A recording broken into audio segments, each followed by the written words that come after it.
अथ शिव संक्षिप्तपूजा। ॐ हराय नमः ध्यायामि। ॐ शङ्कराय नमः आवाहयामि।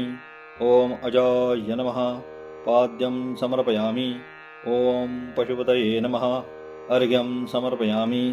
ॐ शिवाय नमः आचमनीयं समर्पयामि। ॐ वेद्याय नमः स्नानं समर्पयामि। ॐ जटाधराय नमः वस्त्रं समर्पयामि। ॐ नीलकण्ठाय नमः उपवीतं समर्पयामि। ॐ उमापतये नमः आभरणं समर्पयामि। ॐ चण्डाय नमः गन्धं समर्पयामि। ॐ सोमाय नमः अक्षतां समर्पयामि।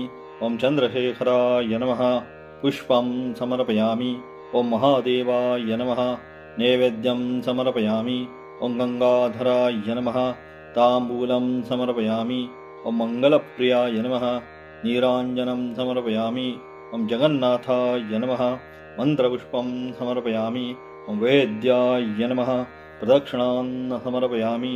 वैद्याय नमः नमस्कारं समर्पयामि। ॐ उग्राय नमः प्रहन्यार्घ्यं समर्पयामि। ॐ पुष्पदन्ताय नमः प्रार्थना समर्पयामि। ॐ वेदान्ताय नमः छत्रं समर्पयामि। ॐ ईश्वराय नमः चामरं समर्पयामि। ॐ वीरभद्राय नमः व्यजनं समर्पयामि।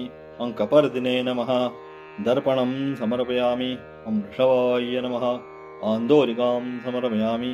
ॐ हराय नमः कहाळं समर्पयामि।